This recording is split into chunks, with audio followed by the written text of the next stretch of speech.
Hello दोस्तों, welcome to crime tracker channel. दोस्तों, आज हम बात करने वाले हैं अमेरिका में घटी एक ऐसी घटना के बारे में जिसके सुनने के बाद यकीन हो जाएगा कि सच कभी छुपता नहीं और कम उम्र का प्यार कितना खतरनाक हो सकता है। इस वीडियो में बारीकी से बताया गया है। आपसे गुजारिश है वीडियो अंत तक जरूर देखें। दोस्तों, जिप्सी रोज नाम की इस लड़की का जन्म 1991 में हुआ था, लेकिन उसकी माँ डीडी ब्लैचर्ड दुनिया को बता दी थी कि उसका जन्म 1995 में हुआ था।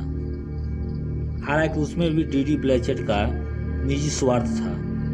आगे कहानी में जानेंगे। दोस्तों, जब जिप्सी पैदा हुई तो वो काफ़ी बीमार रहने लगी। उसके मुंह से लार गिरता था और जिप्सी की माँ हमेशा अपनी बच्ची को अस्पताल लेकर जाती और वहाँ से दवाइयाँ लेकर जिप्सी को पिलाती। और जब जिप्सी 2 साल की हुई तो जिप्सी के नाना अपने पोती को मोटरसाइकिल पर घुमा रहे थे, तभी उसका एक छोटा सा एक्सीडेंट हो गया। उस एक्सीडेंट में जिप्सी को थोड़ा खरोंचे आई और उसे हॉस्पिटल में भर्ती करवाया गया।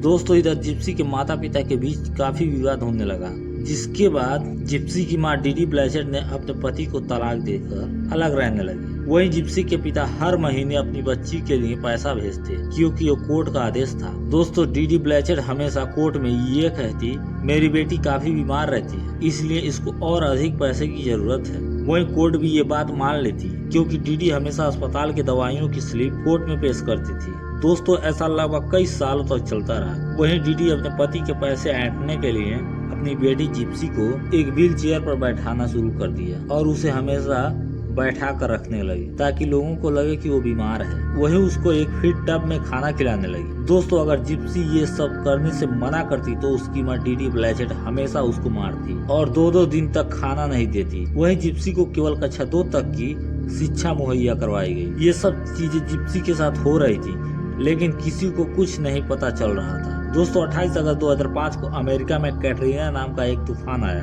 जो कि 280 किलोमीटर प्रति घंटा था। उस तूफान में डीडी ब्लैचर्ड का जो किराए का मकान था वो पूरा तहस नहस हो गया और वो बेघर हो गए। तभी उसको एक अखबार के माध्यम से जानकारी मिली कि एक संस्था जो शारीरिक रूप से विकलांग लोगों की मदद करता है। तब डीडी अपनी बच्ची जिप्सी को लेकर अमेरिका के स्प्रिंगफील्ड मिजोरी शहर में चली गई। वहाँ डीडी पहले एक किराए के घर में रहती और वहाँ अपनी बच्ची को हमेशा व्हील चेयर पर बैठा कर रखती। एक तरह से कहें तो वो उसको एक बीमार लड़की दिखाने की कोशिश करती है दुनिया को। हालांकि वो इसमें कामयाब भी हो जाती। वहाँ पास की संस्था के लोगों को जब ये बात पता चली कि जिप्सी नाम की लड़की है जो काफी बीमार है और वो पूरा समय व्हील चेयर पर ही रहती है और उसको अनेकों बीमारियां हैं और उसके मुंह में हमेशा लार गिरता रहता है, ये सब बातें अमेरिका के एक लोकल न्यूज़पेपर ने छापा और जिप्सी काफी मशहूर हो गई अपने नए शहर में। दोस्तों, जिप्सी के साथ उसकी माँ डीडी ब्लैचर्ड का नाम भी काफी मशहूर हो गया। उस टाउन में लोग जिप्सी और उसकी माँ की मदद करने के लिए आगे बढ़े और उसे स्प्रिंगफील्ड टाउन में ही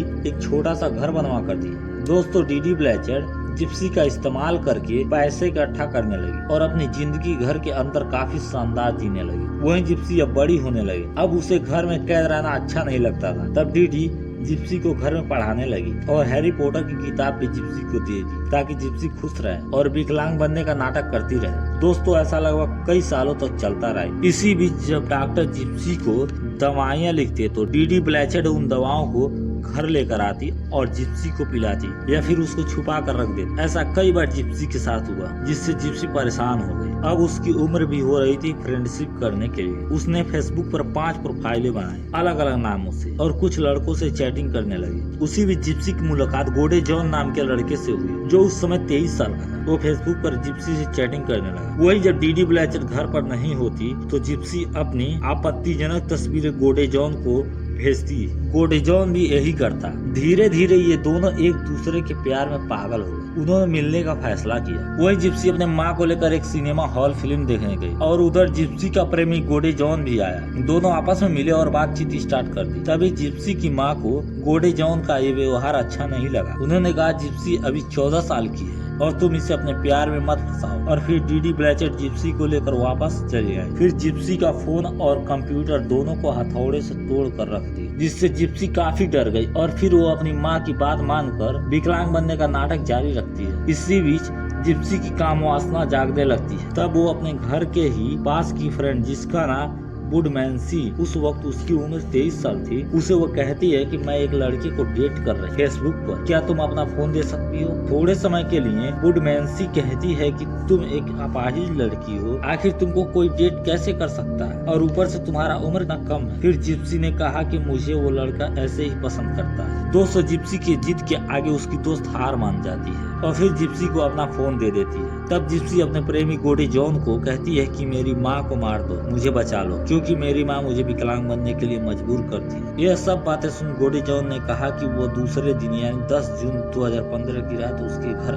पर आएगा। दोस्तों ऐसा ही हुआ। 10 जून 2015 की आधी रात गोडे जॉन जिप्सी के घर पर आया। उस वक्त जिप्सी की माँ सो रही थी। तब चुपके से जिप्सी ने घर का दरवाजा खोला, अपने प्रेमी को अंदर बुलाया और उसको एक चाकू और एक दस्ताना दिया और कहा कि मेरी माँ को मार दो। दोस्तों जिप्सी का प्रेमी ना आओ देखा ना ताओ, वो डीडी ब्लैचेट के रूम में गया। वहाँ उसने डीडी ब्लैचेट को 17 बार चाकुओं से मारा। वहीं जिप्सी अपना कान बंद करके बाथरूम में घुस गई और फिर जब गोडे जॉन जिप्सी के पास आया तो उसने कहा कि मैंने मार दिया तुम्हारी माँ को, और फिर दोनों ने आपस में यौन संबंध बने। दोस्तों जिप्सी अपनी माँ का फोन और अपने घर से $4400 लेकर गोडे जॉन के साथ भाग गई एक होटल में रहने। वहीं कुछ लोगों ने जिप्सी को देखा कि वो बिना व्हील चेयर के रोड पर चल रही है। सबको बहुत हैरानी हुई। वहीं 13 जून को जिप्सी ने अपनी माँ के फोन से फेसबुक पर एक पोस्ट डाला कि मर गई शैतान। यह पोस्ट डीडी ब्लैचेट के कुछ दोस्तों ने देखा तो उन्हें बहुत हैरानी हुई और फिर उन्होंने जब डीडी के घर पर जाकर